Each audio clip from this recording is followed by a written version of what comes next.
All right, Sagittarius.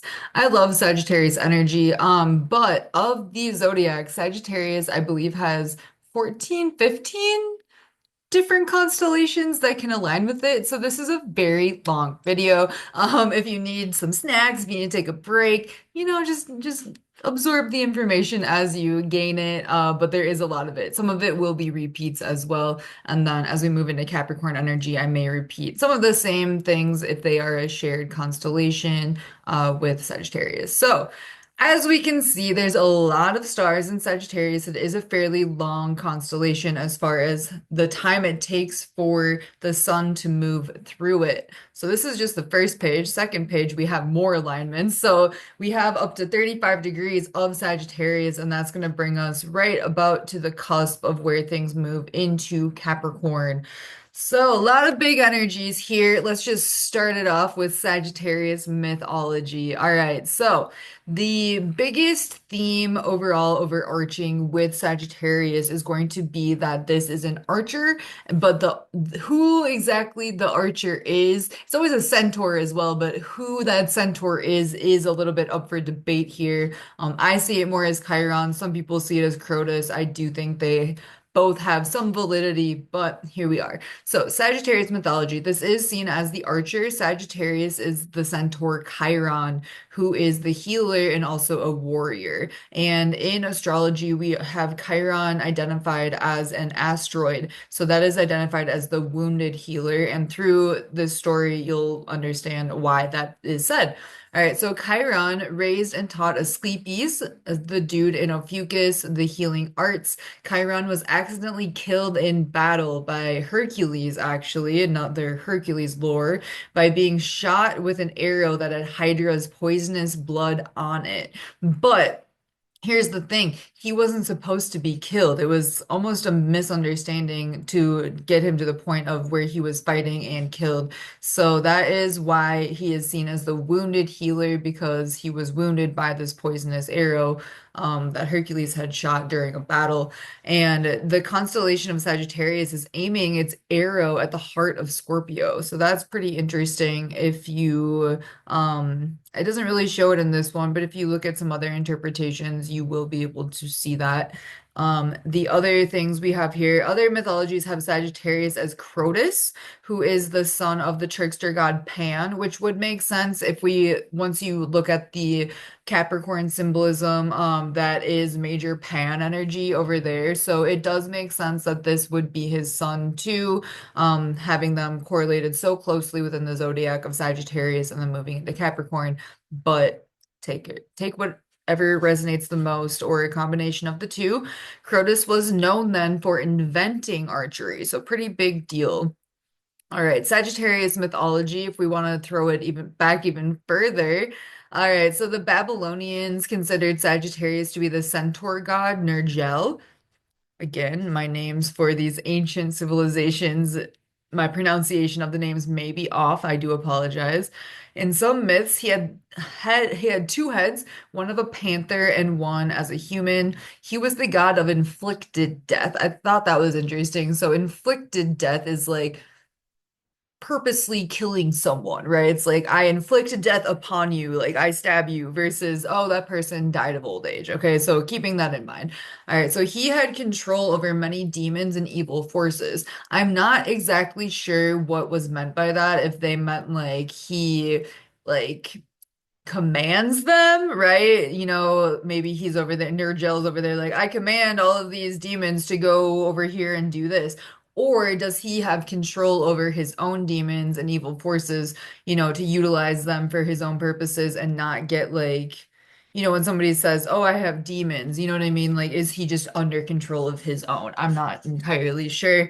Interpret that how you would like to. All right. Astrological interpretations then for just specifically Sagittarius. Again, you are not likely going to have I mean there will be some degrees you can have where it's not going to have any other alignments. So if you just have Sagittarius energy, this is just the energy that you're dealing with for that placement. But most of the degrees within Sagittarius are going to correlate with at least one other constellation too. So if somebody just has Sagittarius energy, this is the base energy of this constellation. They have healing abilities. Oh, also, if they are aligned with a star within Sagittarius, it's like more of this energy. So, for example, if somebody, let me take it back here. If somebody was born at, let's see, 2 degrees Sagittarius, they might not have as much Sagittarian energy as maybe somebody with 5 degrees or 0 degrees. So an alignment there of that energy. It's not that they don't have that energy. It's not that that energy isn't native to them. The energy just might be like really pronounced in somebody else, especially if it's a very bright star. So remember, the lower the number here, the brighter the star is going to be. So like 18 degrees would be a very bright star, a very strong placement to have within Sagittarius energy to really hold that and embody that. All right. So with that being said, Sagittarius, astrologically, these people will have healing abilities, whether they are aware of it or not. All right. So, a lot of times people will seek out Sagittarius people, Ophiuchus people, because they know that that person can heal them. It's usually on a subconscious level. So, they might be like attracted to this person, right? And then that person's like, okay, well, I'm here to heal you, but you're trying to fuck me. You know what I mean? So, like, I do think Sagittarius deals with that quite a bit. Like people will be attracted to them for healing, but the other person gets messed up by their attraction, which is probably part of their hypersexuality that they came to heal anyway with Sagittarius. So it's like, oh my God. But then it's also up to Sagittarius to not take advantage of that, right? To be like, oh, this is this person's traumas. These are this person's weaknesses. I'm not going to take advantage of that. And I am going to work to help them heal if that's what they want, right? You can't heal people who don't want to be healed. I mean, you can try, but that's just usually a waste of your own energy. All right, so these people are really good in battle and very good at fighting. They always have a target or a goal that they're shooting to. I will always say with Sagittarius energy, making sure to not have too many targets that they're shooting at all at once. So if you're at an archery range, there's usually what, I don't know, let's just say 20 different targets to shoot at. If you in your head are like, oh, I'm going to go out to the line, I'm going to shoot at all of them at the same time, that's not going to work. You're going to miss all of them, right? Whereas if you line up one by one, okay, I'm going to shoot one in order. Great, bullseye. Two, great, bullseye. You know what I mean? So it's focused energy. It's not just like scattered energy. It can be scattered energy. So the lesson is to focus that energy by having goals and targets and aiming very directly, practicing too. So has a sense of authority over others. A lot of these people end up being teachers or teaching in some type of way. They may end up being responsible for taking in other people's children. We see that as a big theme here within the zodiac overall. Accidentally or unintentionally harmed by people through chaotic situations. So like something crazy might have happened, and at the end of the day, you end up being harmed because, like on accident though, like unintentionally, just because you hold this energy and like it's not that you will always face these things, it's more so you have a larger inclination to fall into the potential of this energy. So like for example, if there was me and somebody else, and I don't have any Sagittarius placements, but they do. I do actually, but this is an example. But they do, then, and we went through the same situation, I might just walk away and, I'm unscathed, whereas they ended up being harmed because they carry this energy signature. Okay. So it doesn't mean that it's going to happen. It just means it's more likely to happen. All right. So these people can be two-faced at times. They are very much protective energy, and they are very wild in nature. It's hard to control these people, especially with that fire sign connotation to them as well. All right, so the first alignment we have is just 0 degrees. So if you have 0 degrees Sagittarius, you will have one Scorpio alignment, and this is the only Scorpio alignment here. So Scorpio is not necessarily energy we often associate with Sagittarius placements, but if they do happen to have a 0 degrees Sagittarius, they will align with Scorpio a little bit here. All right, so Scorpio mythology, if you already watched this in the past few, feel free to skip past, but the Scorpio or the scorpion in Scorpio is the scorpion that stung and killed Orion, which I love personally, but Essentially, what had happened was Orion got so good at killing other animals, and he was like, I'm the best hunter in the whole world, and I'm gonna prove it. And all the gods were like, you don't have to do that. We already know you're a good hunter. But Orion's like, no, I have to. So eventually, the gods were like, all right, we gotta do something about this guy. So they sent the scorpion to go kill him. And then once Orion died by the Scorpio or by the scorpion, he was brought back to life by Ophiuchus or Asclepius and Ophiuchus. So that is kind of where the problem was coming in with Ophiuchus energy. Like, okay, now you're saving people that don't deserve to be saved, right? And that gets messy and that gets interesting. So Orion as Scorpio rises, Orion is going underground. Okay, so they are a complete opposite 180 across the sky from each other. And it is said that Orion is constantly running away from the scorpion that's trying to kill him forever. You get it. All right, Scorpio used to be larger. The pinchers used to, or where Libra is now, used to be the pinchers of Scorpio. So this is proof that constellations do change over time, right? Like we literally change them all the time. So why are we sticking with the exact same interpretations all the time, even though things are changing? We shouldn't. We should always update them for sure. As you know, as the lore continues, as the plot thickens. So the let's see, there's still some stars in Libra that are named after Scorpio names. So that's very interesting, I think. All right, Scorpio astrological interpretations. If somebody has 0 degrees Sagittarius, they might have these themes come up in their life. Themes of death, causing somebody's death on accident, dealing with death in some type of way. That can be a lot of different ways. There's, endless ways to have death enter your life in one capacity. So, let's see, can be seen as toxic or poisonous, often feared or avoided by others, killing or harming, but for a just cause, not just to do it. These people may bring karma or be responsible for serving karma to others, which can kind of feel overwhelming sometimes, especially if you're like, why am I surrounded by assholes? It's like, maybe because you're supposed to like ruin their day a little bit because everybody else has letting them get away with things. But you're kind of like the final boss. You know what I mean? Like you're kind of with Scorpio energy, you're a little bit of the final boss. Like, oh, you fucked around so hard that you had to come meet a real one. Oh no, like this is not gonna end well for you. So which is hilarious, I think. Like, we need that. You know what I mean? We need people that they've gone too far. Now you're gonna face them. Like, have fun with that. Good luck, bad luck, really. But anyway, so they have a hard exterior and they may be very predatory people as well. So maybe they will even be serving karma for each other. Fascinating. All right. Ophiuchus. So Ophiuchus impacts Sagittarius from 0 to 4 degrees. Not very much of it, but a little bit. So if somebody is 0, 3, or 4 degrees Sagittarius, they will have alignments with Ophiuchus energy.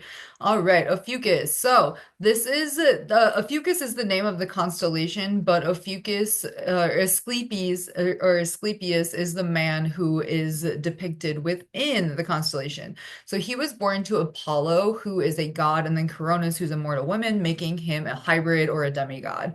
All right, his mother was killed because she fell out of love with Apollo. And so Apollo was really enraged by this. So he sent his sister Artemis to go kill, um, let's see, to kill Coronis, who was pregnant with Ophiuchus, or I'm sorry, with Asclepius. So before Artemis was able to burn her alive, though, Asclepius was cut out of her womb. So maybe that is where we get some idea of C-sections from. Maybe not. Maybe it was around before that. I'm not entirely sure, but interesting and tragic and horrifying altogether.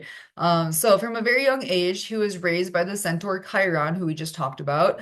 And let's see, what else happened? A lot of stuff happened. Sorry, I've talked about Ophiuchus so many times that I feel like most of you are probably just going to skip this over because you're like, yeah, this is like the fourth time we've heard about Ophiuchus. And I'm like, yeah, this is like the fourth time I've talked about Ophiuchus. But, it's important energy. So Chiron taught Asclepius the art of healing through herbal medicines, drugs to treat and cure for cupping and understanding human immunity and utilization of the immune system. He was also well versed in sound healing, Reiki, energy work, and anything that involved like a higher connection to the more spiritual realm in order to bring healing in.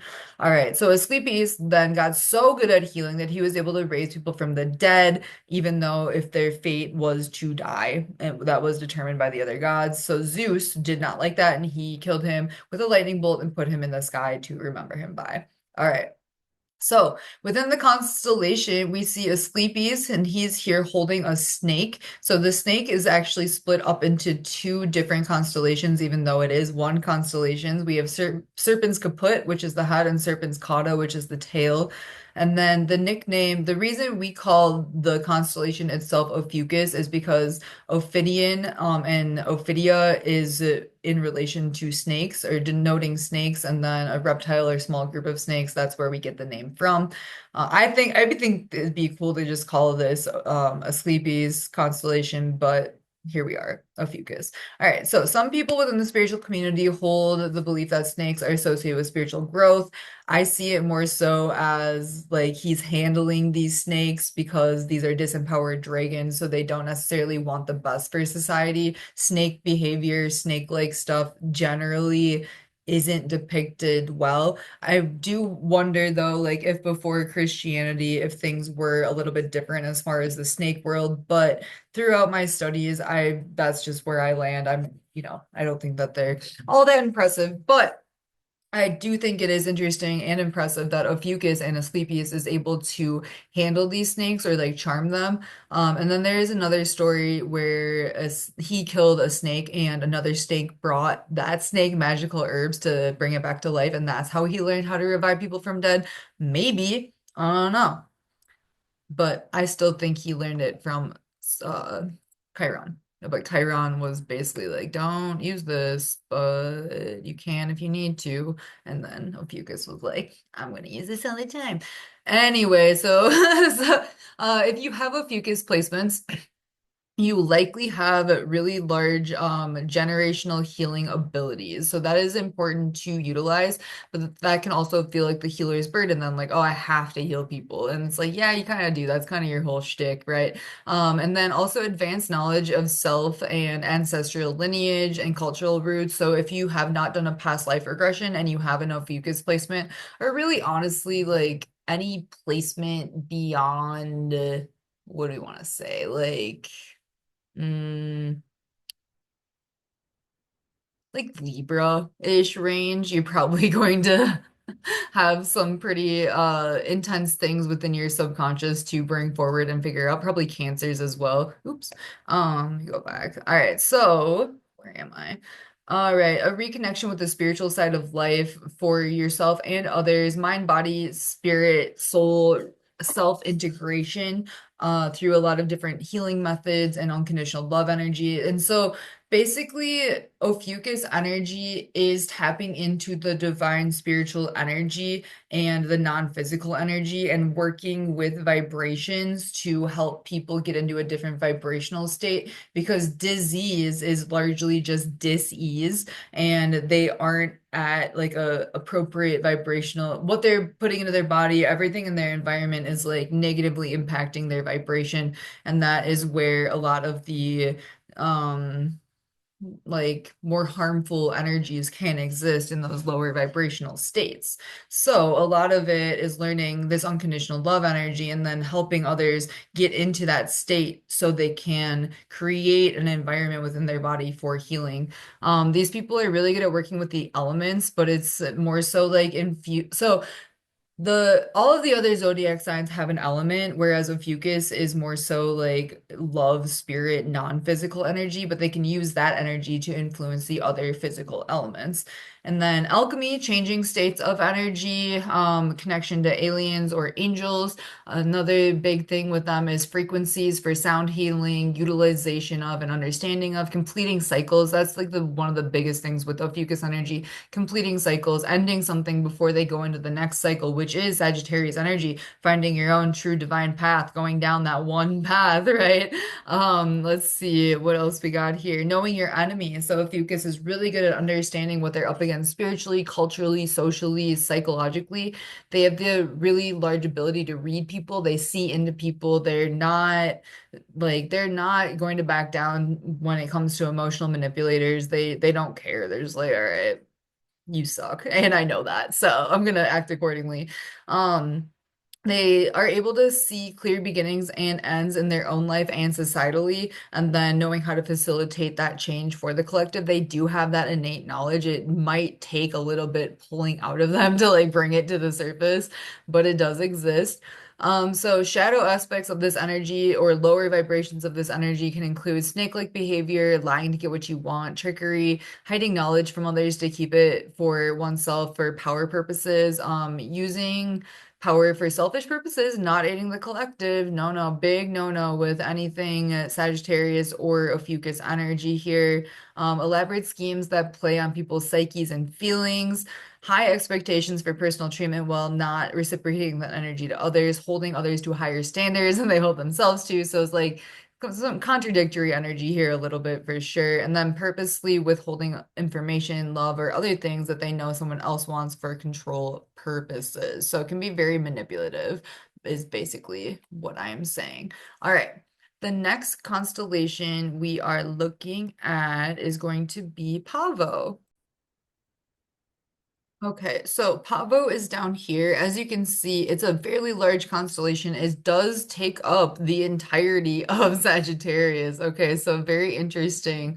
A lot of different alignments here. Not very bright though. Okay, so that is something to think about. Like the stars down here, the brightest one is, let's see, it would be down here, Delta Pavonis. So, I mean, all of these are pretty dull overall, but this is still some very interesting energy to understand. So, if you are somebody that has Sagittarius placements at 0, 5, any of these degrees, you will also have Pavo alignments too. All right, and what is this? So, this is Hera's sacred bird. Even though Hera's kind of crazy, I definitely still think peacocks are pretty cool. So, her chariot was pulled by peacocks. When Zeus fell in love with Io, if you want to go read that story, it has to do with Taurus, one of the Taurus myths. She was a nymph and priestess of Hera. So Zeus turned Io into a cow to protect her from Hera.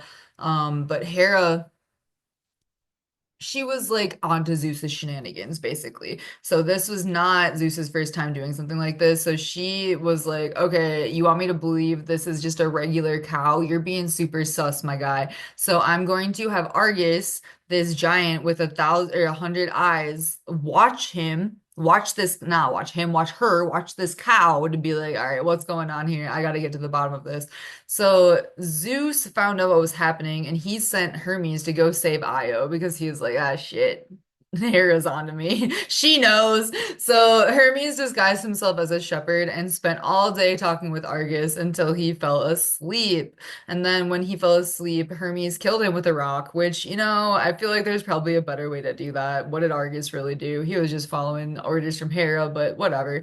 So Hera then placed his eyes on her sacred bird's tail to remember him. And that is supposedly the story of why peacocks have all of those eyes on their feathers, which is fascinating. So, if somebody has Pavo alignments here, they might be very observational people. They might really just like, have the art of observation unlock.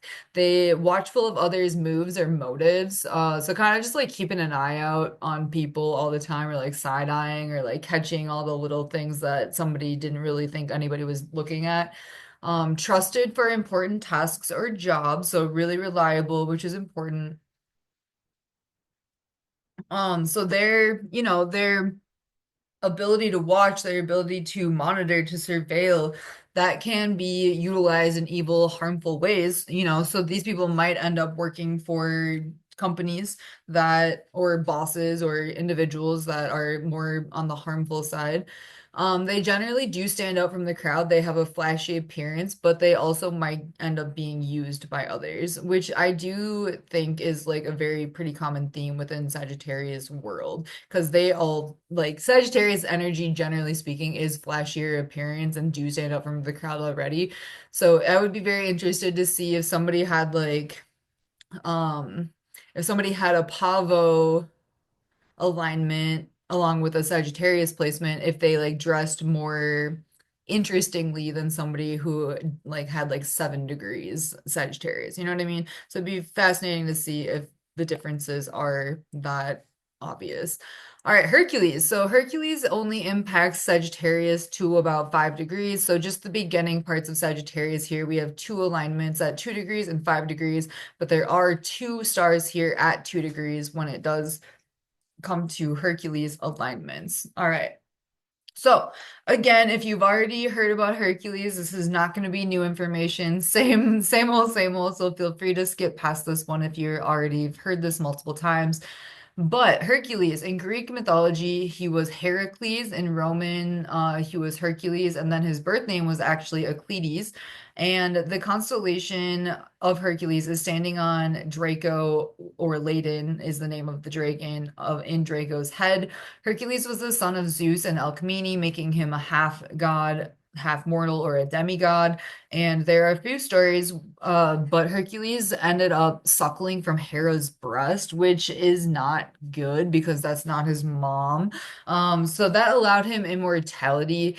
But there was like a weird circumstance. There's a few different stories, so I wasn't really sure what to go with. But long story short, it was a trick. Neither Hera or Hercules really understood like what was happening by that going down. I do think though, like Hera having other babies suck on her is definitely giving SA. Like, so yeah. So that's a theme of this energy, unfortunately. So yeah, it was a trick, and Hera, she hated all of Zeus's children, especially the ones, not all of them, but she didn't hate the ones she created. She hated all of the children that Zeus created without her. So with any other woman, if they had a baby with Zeus, she automatically hated that kid, which like makes sense, I guess. But at the same time, that's not that kid's fault. That's that parent's fault, right? But Hera being Hera, she just, went about her life. And now that he had immortality because of her breast milk, she was livid, livid, very pissed off. So after this event, Hera set out to make Hercules' life as miserable as possible, which she did through witchcraft, was her first means. So she made Hercules hallucinate to the point where he thought he was killing monsters, but he actually ended up killing his entire family. Not great. So he obviously, after that, was very distraught, went to the Oracle of Delphi to see what to do because he had no idea. Like, how do you come back from that, right? You don't generally. But the Oracle told him that he was to go to Mycenae, words, to serve King E for the next 12 years to atone for his wrongdoing. So Hercules shows up to King E. King E is like, oh, okay, well, yeah, I'm gonna send you on these 12 labors, and after, or I'm sorry, 10 labors. After you do that, then you'll be free. But you're actually kind of a big deal. You're very attractive, you're very strong, you are a demigod. I'm threatened by you. So actually, these labors I'm gonna send you on are supposed to kill you. Did he say any of that? No, but that's what was going on in his head because he was threatened.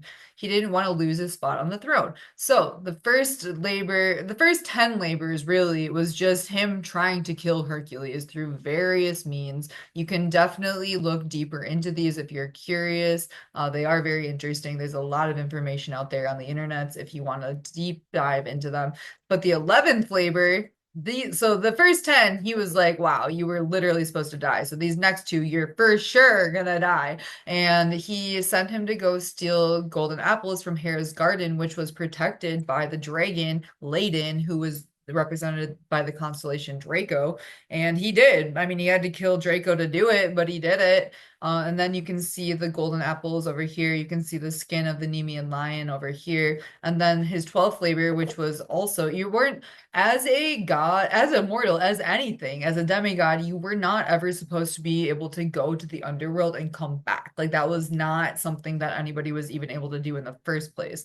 So Hercules went down to the underworld and was like, "Hey, Hades, how you doing, bud?" I don't know how he said it, but essentially he told him his situation and was like, "I'm supposed to fetch your three-headed dog and bring it back for my last labor, and then I'm like good to go." So Hades was like, "Yeah, okay, fine. Take the dog, bring it back in a few days." Like that does not happen. You know what I mean? Like so the way that Hercules was able to maneuver all of this is kind of crazy. So after all of that, after he, atoned for his wrongdoings, he eventually married a woman. I'm just going to call her D. So one day they were traveling across, or they're just traveling, and they came to a river. And she needed to be ferried across, but he obviously didn't because he's a demigod and he can kind of just, jump or do whatever demigods do. I don't even know at this point. But Nessus, who was a what do you call him? A centaur. Those people, not people, those half man, half horses, they're really horny. They're really not in control of themselves when they see anything that they want. So he tried to SA her, which led to Hercules be like, okay, well, bro, all I asked you to do was take this lady across the river, but now you're trying to essay my wife, so now I'm gonna kill you. So he did. He killed him with a poison arrow, and the arrow was poisoned with blood he had got from killing Hydra, that magic snake, or like that huge ass water snake dragon that you can find more information about in Cancer if you would like. But so he killed him, and but before Nessus died, Nessus gave D some of his blood and said, "Hey, this can be used as a love spell at some point." So eventually, later in life, D suspected Hercules to have a wandering eye, was checking out other ladies, and she was like, "Oh, well, that sucks. So I'm gonna put this love spell on him now because I want all of his energy and attention back on me." The blood, however, she didn't realize was poison. She put it on a shirt, gave it to him, but this pretty much not instantly killed Hercules, but he knew what it was at as soon as he touched it. He was like, "Well, this is gonna kill me." So he went up to the top of a mountain, set himself on fire, killing the mortal part of himself and allowing the immortal part of himself to go beyond and live with the gods on Mount Olympus. So if somebody has Hercules astrological interpretations, their mother and father, it may be an imbalance of power of some sort. That can be economically, that can be status in the society, that can be anything. So secret birth or non-traditional birth of some sort, evil stepmom, childhood SA, potential mental health issues, potentially due to witchcraft or just in general. That doesn't always have to be like witchcraft driven, but it definitely can be. Feeling great remorse over mistakes made, willing to do anything to make things right, hero energy, overcoming all obstacles in their path no matter what, strength, determination, wit, humility, and bravery. So a lot of really good energies that do come from Hercules, but at the same time, overcoming a lot of really challenging energies to get there. All right, Draco. We talked about Draco a little bit already. Draco is a very large constellation, impacts Sagittarius here from 0 all the way to 31 degrees. Draco takes up a large chunk of the sky here. We have three different alignments at 2 degrees, 26, and 31. If somebody does have 2 degrees Sagittarius, they are going to have alignments to two different stars in Draco, making that energy exponentially more potent. All right, so Draco mythology. Accounts of Draco being the dragon go really far back, which makes me think, okay, if this is a very old constellation and a lot of other cultures also saw this as this, then that's probably some very legit mythology, okay? And then the great dragon of the north. So in Greek mythology, the dragon laden was I'm sorry, the dragon laden with hundreds of heads that Hera placed to guard the gardens of the Hesperides, which held the golden apples that needed guarding. So doing great, doing his job, right? Just living his life, doing his job, guarding these apples. During Hercules' 12 labors, though, Hercules was told to go get these golden apples, and he had to kill or slay Ladon in order to do it. He used the poison he got from Hydra and killing her to create poisonous arrows, which then he was able to kill Ladon so he could get the apples. But again, you just listened to the Hercules story. Was he even wanting to go on all these labors? No, not really. He had to. So if it was just Hercules living and Draco or Ladon living, like would they have ever crossed paths and like had to he had to kill him? No, probably not. But because of the conditions, that's what ended up happening. All right, so in Roman mythology, then. Draco was one of the great titans who warred with the Olympian gods for 10 years. And then at the end of that story, Athena, who was Minerva in Roman mythology, threw Draco into the sky where it froze around the North Pole.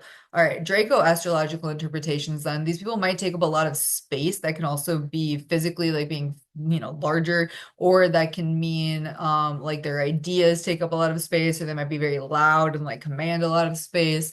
They can be very, very good protectors and guardians. They will quite literally fight to the death. They might end up feeling stuck or frozen at some point in time, or like that can even be like PTSD, fight, flight, freeze response type thing. So that's not great. Doesn't just fight for no reason. They typically have a just cause. They may possess hidden knowledge. They might be a little bit chaotic and then hard to beat when it does come to battle, then for sure. All right, the next constellation then we have in alignment with Sagittarius is Ara. Impacts Sagittarius from 0 to 5 degrees. So just one alignment here at 5 degrees. Ara is an altar. So the first myth is this is the altar on which Zeus and other gods vowed to overthrow Cronus and the Titans. Very interesting.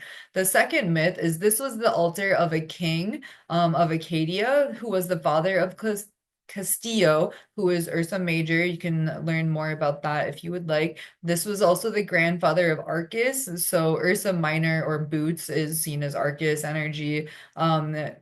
This king decided to test Zeus, test by killing Arcus, his grandson, and then serving his grandson to Zeus as a meal, which don't love that.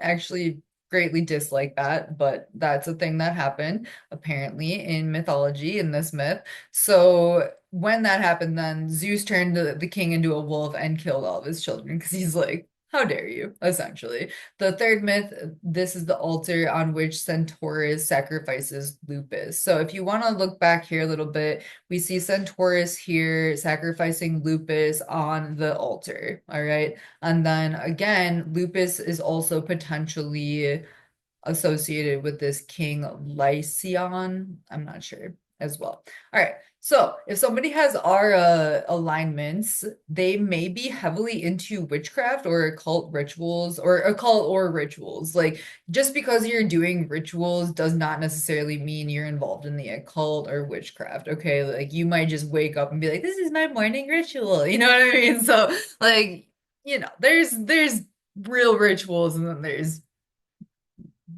they're all real, but you know what I mean. Maybe you don't. That's fine. All right. So may purposely self-sacrifice or sacrifice others. These people typically have a pretty large lust for power. They are very much ready to fight or battle for what they want.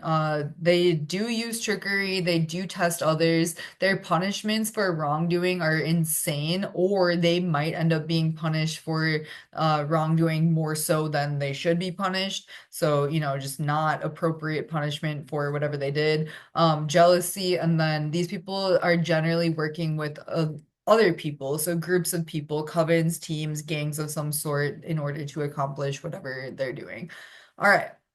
Scutum, I believe is how you say it. So there are only three different alignments here. I actually did one time, it was Venus retrograde, I want to say in 2021 or 2022, Venus was retrograde in Sagittarius, and because of its retrograde path, it literally had an alignment to Scutum. And I was like, whoa, like Venus is not even in Sagittarius right now, it's in Scutum, and that's crazy. So, keeping that in mind, during some of the retrograde periods of these planets, they might end up in a completely different constellation, which is another reason to follow astronomical astrology, right? Okay. So impact Sagittarius from 12 degrees to 17 degrees. This is interesting energy, I think. Go back, please. Okay. So this is a shield, a big old shield, most notably used by Roman soldiers. Excuse me. This is named the Shield of Sobieski. Sobieski. Sure. After a Polish king, John Sobieski III, this king helped to rebuild an astronomical observatory after it had been burned down. So I thought that was really interesting. We also see the cross on the imagery of the shield. So this is just a general Roman shield. I just wanted to give you guys a better visual of what the shields actually looked like. But this is the depiction of it. All right. So, Scutum and astrological interpretations, if somebody does have alignments to this energy, they may aid in protection of self or others. They may have an easier time understanding the cosmos or astrology and astronomy than other people. Cross symbolism is very interesting. It can lead into being faithful, giving up life for something larger than themselves, death or punishment from the government, savior complex. They might be very religious people. These people may have grew up in a hyper-religious home or strict adherence to religious rules and beliefs.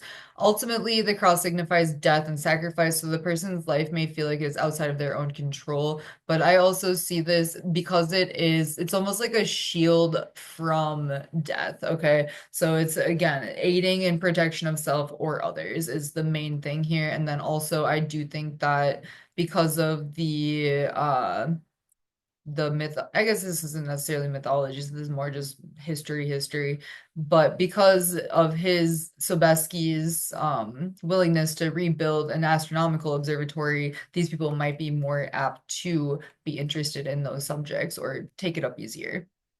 Okay, next up we have Lyra. This is my favorite constellation.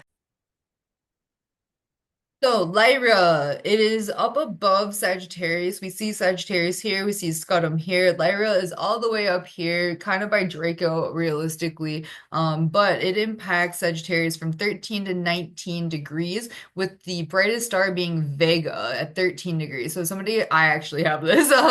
And this is where so I actually have my Saturn retrograde in alignment with Vega here, and based on past life regressions and everything, I'm literally from that star system. So, like, I am a Vega Lyran is really what it comes down to. So, or my soul anyway. I'm sure as we go through this, others of you will be like, "Oh my God, that or like maybe not Lyra, but like another star system." You'd be like, "Wow, that sounds like that feels so familiar. Like, I feel such a pull to that." It's like, yeah, there's usually a reason why. Okay, it's because we're not all of Earth, and that's fine.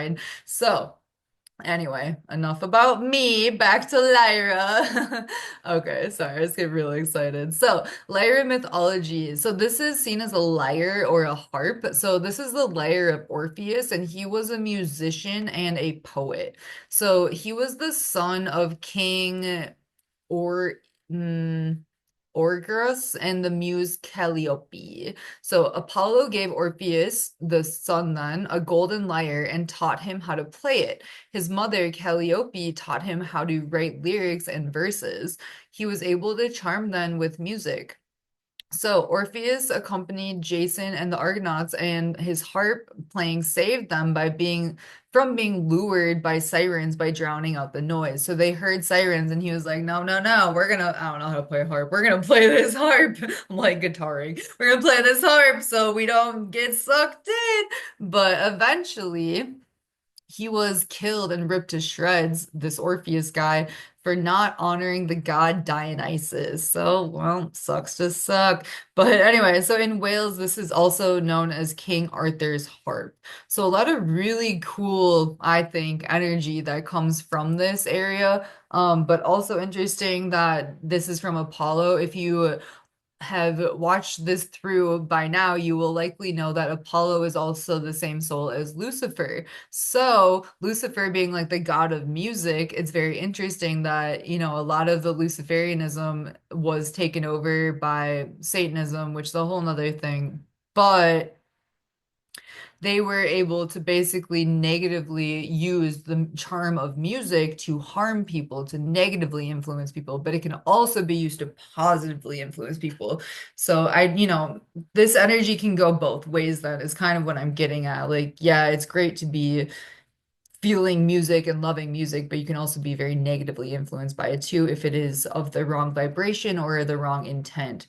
All right, so Lyra mythology. I'm just going to read all this because it's very interesting. So, the famous story involving Orpheus is that the passing of his wife, is that of the passing of his wife. How do we want to say it? I'm going to call her E. I'm so sorry.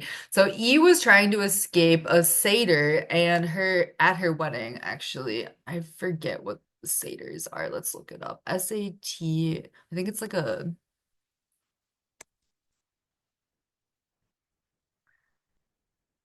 Are you going to load? I would love if you did. That'd be awesome. All right, I guess we're not gonna load. That's cool. I think it's like this winged bird thing. Or not.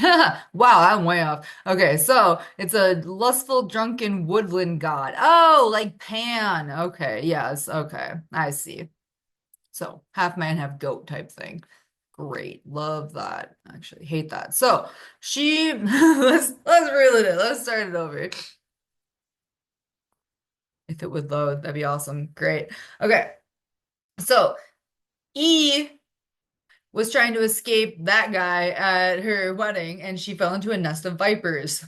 Damn, she was bitten on the heel. Orpheus found the body and, deeply shaken, he played songs for that made the god and the nymphs cry. The gods felt pity for him and advised him to travel to the underworld and try to revive E. Orpheus took their advice. Once there, his song deeply moved Hades and his wife Persephone, and they agreed to return E to the world of the living on one condition, that Orpheus should walk in front of her and not look back until they had both reached the upper world. Orpheus and E started walking, and as much as he wanted to, he did not look back. However, he forgot that they both had to arrive to the upper world before he could turn. As soon as he reached it, he turned around, but E was not quite there yet, and she disappeared from his sight for good this time. I was like, damn, could have just kept walking and made it, but you looked back.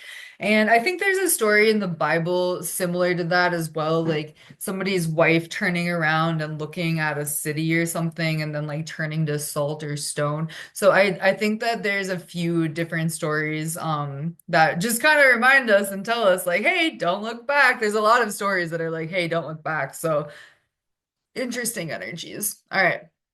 Lyra astrological interpretations, then. These people are generally musically interested or gifted, so that, they might create music themselves or they may just have a very keen ear for sounds and different music and whatever. So, strong writing abilities as well, poetry, creative writing, rapping, lyrics. These people are those people, like really good at that. Charming. They may feel like music saved them in some type of way. A lot of people do feel like that, but these people especially.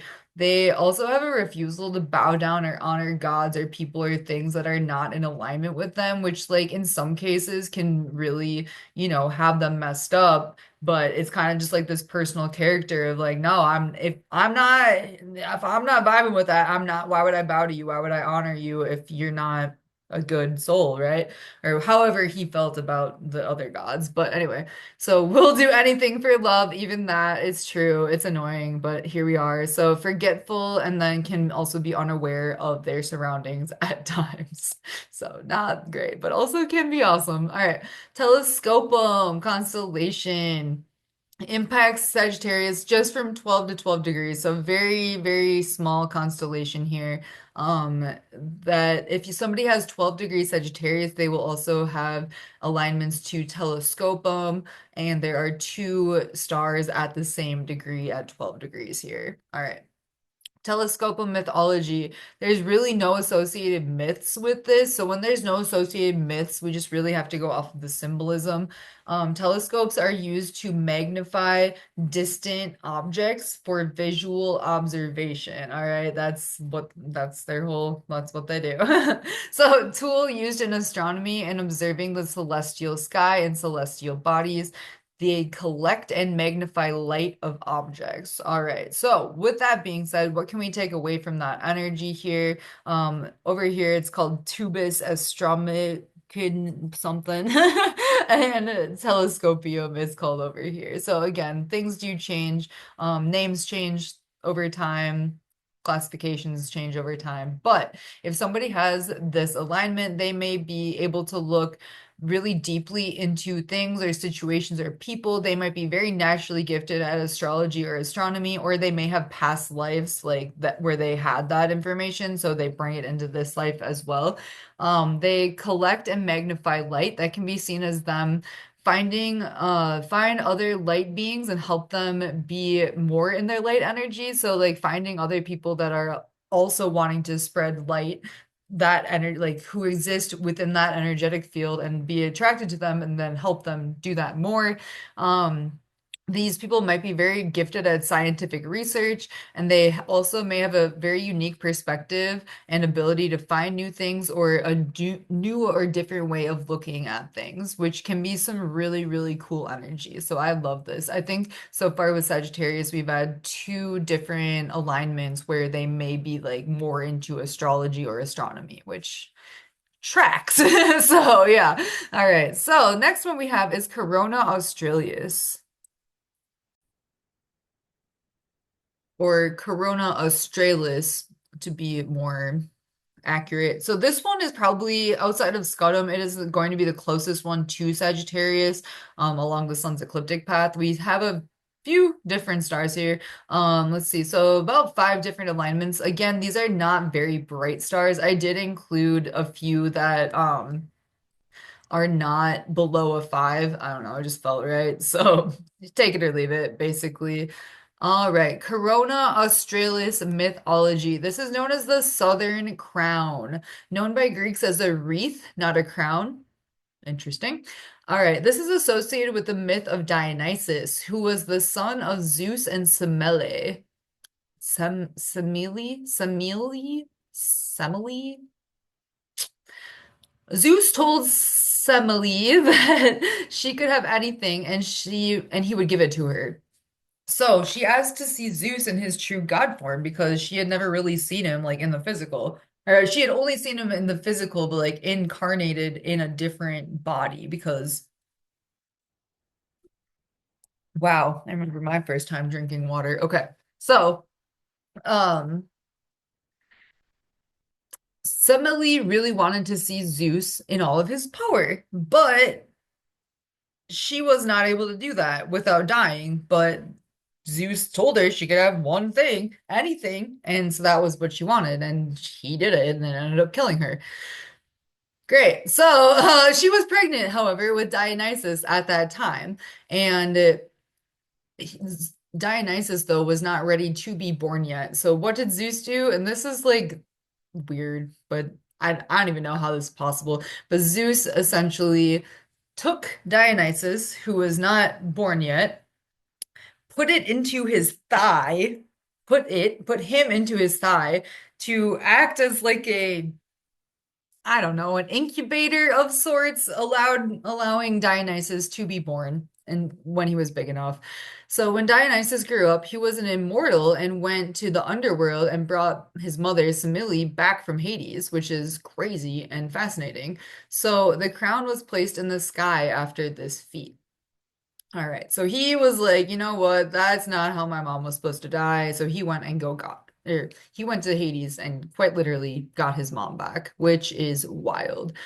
All right. So since Dion, wait, did I miss one? I did not. All right. So astrological interpretations here. Since Dionysus was also essentially the party god or like the god of wine, the god of wine, this can also play out as like alcoholism or loving partying or loving substances a little bit too much.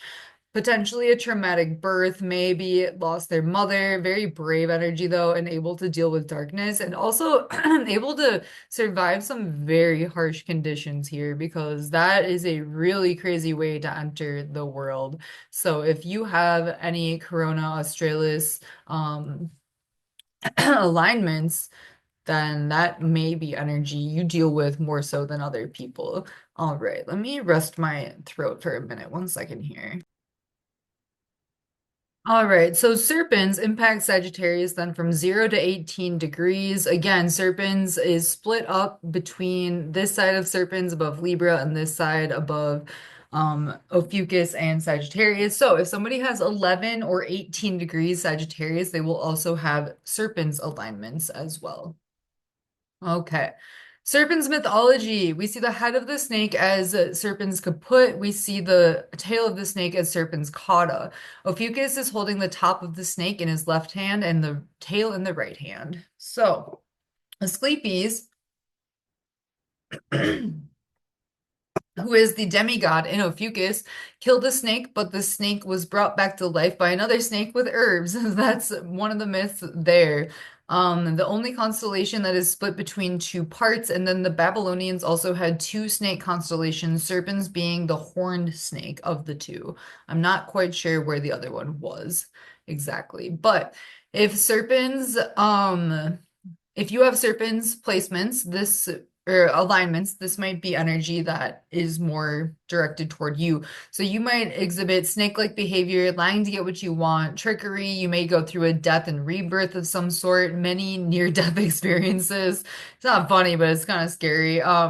These people might feel like someone else is in control of your life, or like you can't really make the moves that you want to make for some reason. You might feel like you're split between two different places or things, or like let's say that you are dating somebody, but you have to like go there for a week and then come back for 1 week. You know what I mean? Like splitting your time and energy between two different areas, or even people potentially. And then devilish or horned behavior, and then horny or sexual deviance can also be associated with people with these alignments.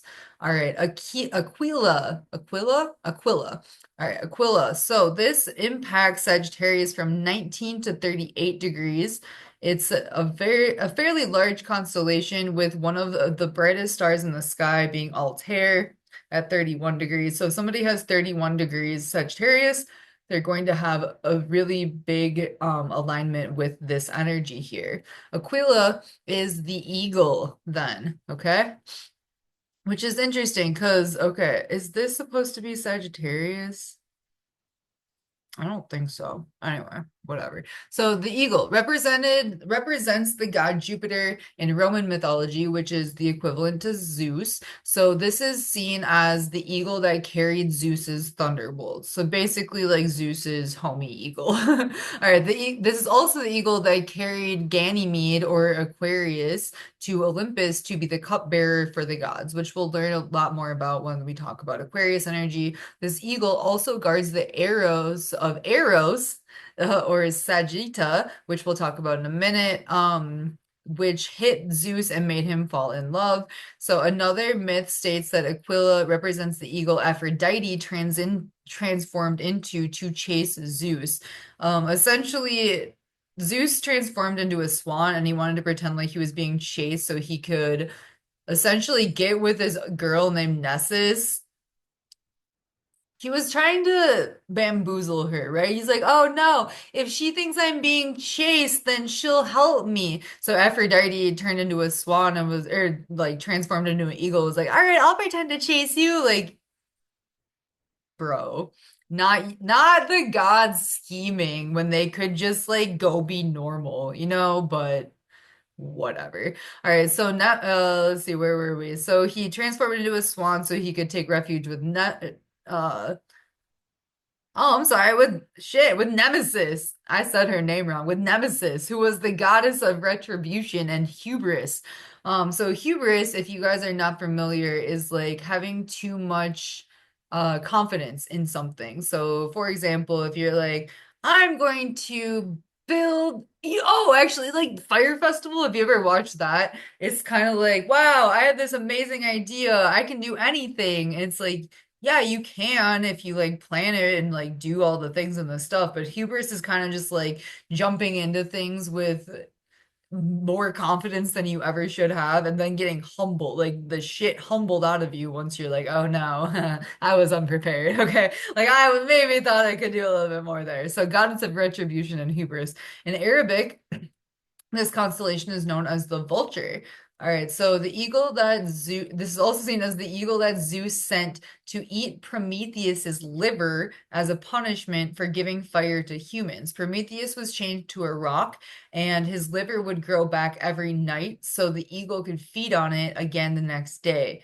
what a tragic existence. So this eagle, there's a lot of different, eagles. So this is essentially taking all of the eagle stories, putting them all onto Aquila and going from there. But yeah, so a lot of different a lot of different mythologies resulting in a lot of different astrological interpretations. So there may be more than this too, but these were the major breakdowns that I saw. So carries a lot of energy and power. These people may be very good travelers or travel long distances or like the ability to do that without getting too exhausted. Like there's some people that go on a little day trip, they're like, wow, I have to sleep for the next 3 days. These are the people that are like constantly on the go, constantly jet setting, just like all over the place, which is again very much Sagittarius energy. So fitting that in and understanding that maybe the Aquila influence is where we get some of that energy from, okay? And then these people are the guardians of love too. They may disguise and then disguise self or use trickery to get what they want, and then also seen as predatory at times. And I didn't include any of the eagle symbolism in here, but if you wanted to look up eagle symbolism and include that when your readings for this energy, I would definitely not see an issue with doing that, but this is just like the interpretations just from the mythology. All right. Cygnus. Cygnus. How many alignments here? We have one, two, four. So if you have Sagittarius placements, but they are at 25, 26, 30, or 33 degrees Sagittarius, they are going to be in alignment with Cygnus up here. Impact Sagittarius from 25 to 38 degrees. All right, so there's a lot of myths associated with this energy. It is seen as the swan.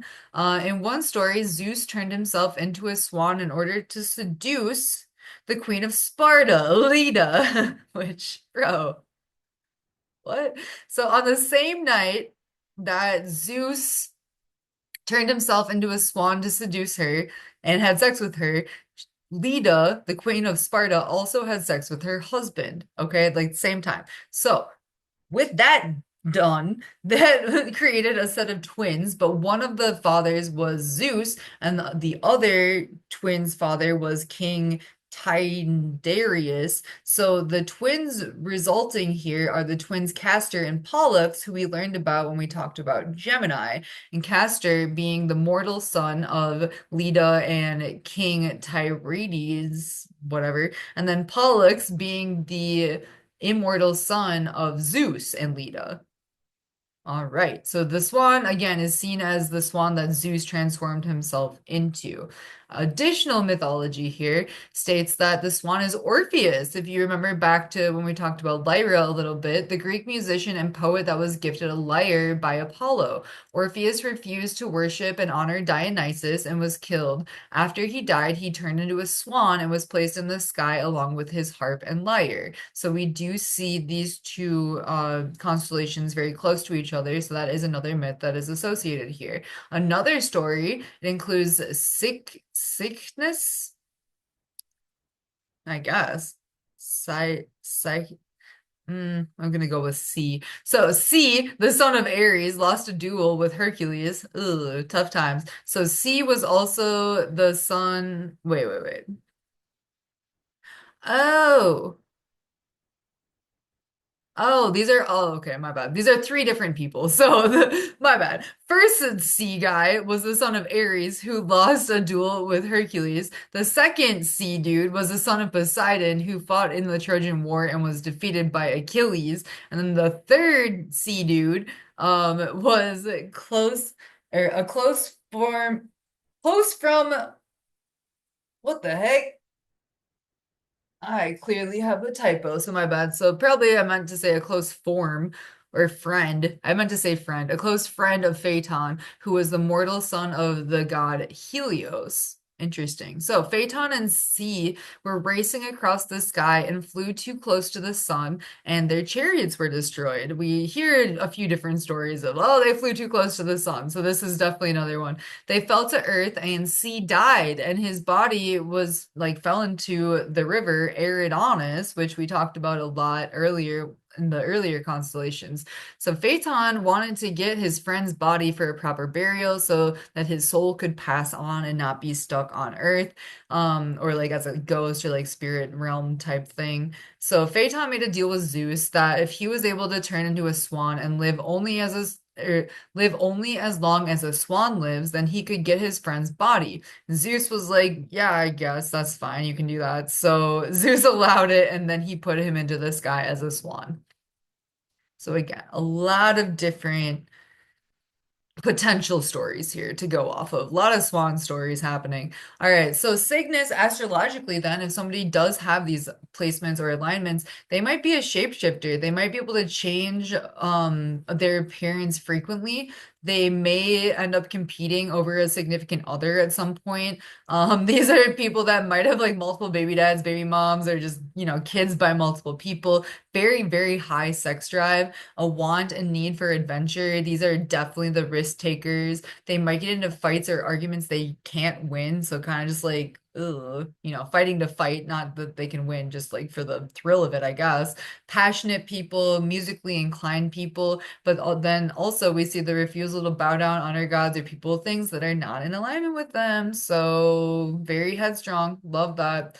All right, Vulpecula constellation. We have impacting Sagittarius from 26 degrees to 34 degrees. Only two alignments here at 26 and 34.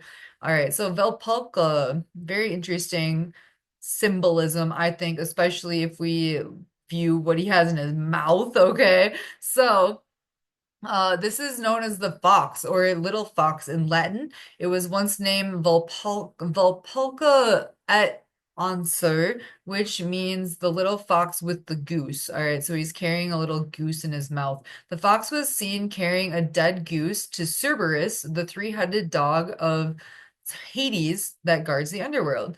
It was once split into two constellations, the fox and the goose, and was later merged back into one constellation known as Vulpulca.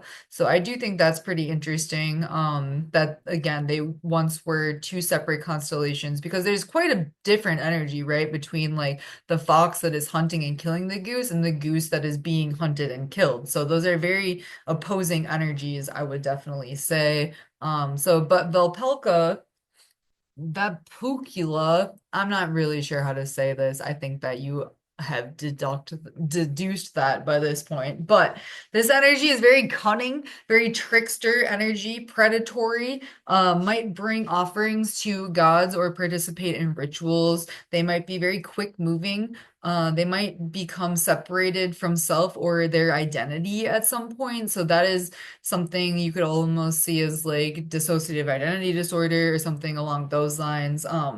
Let's see, throughout lifetime, they will find a way back to themselves. And this can be looked at as soul retrieval. So what soul retrieval is, it's like incarnating again to Earth to basically get different parts of your soul back. It's almost like Horcruxes in Harry Potter, but it's like, let's say that you had a bad interaction with somebody and like that left a weird like imprint on your soul or almost like took a chunk out of it that like stayed stuck in that energy or in that scenario. So soul retrieval is going back on a different timeline, same type vibe though, and like changing the outcome, making it different to make yourself whole again. If you have questions there, please do let me know because it is a very interesting thing that has come up in my meditation and channeling quite a bit. All right.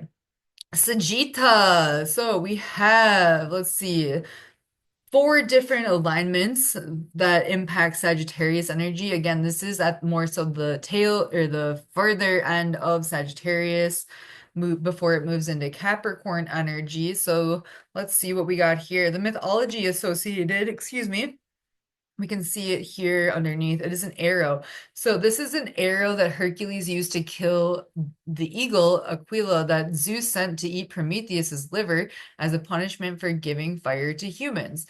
In this story, again, Prometheus was chained to a rock and his liver would grow back every night so the eagle could feed on it again the next day.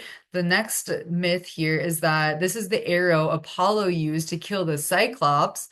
The Cyclops created the thunderbolts that Zeus used to kill Asclepius, who was Apollo's son. So again, so much overlap, like so much drama in these crazy stories. And then the other myth is that this is Cupid's arrow or the arrow of Eros, who is the son of Aphrodite. And the arrow shot at Zeus to make him fall in love with Aquarius, who is like Ganymede, which is like a younger boy. So that's exactly what it sounds like. Greeks called this constellation Oistos, and Romans changed it to Sagitta. So I do think that this fits in nicely with like Sagittarius vibes, but it's kind of interesting. So, all right, if somebody has this alignment or alignments to this energy, they might be very protective, they might be very vengeful. They can actually also be matchmakers. They're like, oh, those people would be cute dating. Let's put them together, like kind of playing that role. They might be very good at love spells. They may fall in love quickly or with inappropriate people, which not good. Like go directly to jail. Do not pass go directly to jail. All right, harmful, and then savior complex with these people as well. All right, and that's Sagittarius. So a lot of Sagittarius energy. The only people that are not going to experience Sagittarius energy, well, nobody on this list because everybody is, but there are some, degrees like 1 degree, 6 degrees, 9 degrees where they don't have any star alignments, but then you got like 22 degrees where they have a ton of them. So it's very interesting. But if you downloaded this course, then I'm also sending you this it's just a document that has all of the associated degrees. But all right, that is Sagittarius. Catch you next time for Capricorn. Yeah.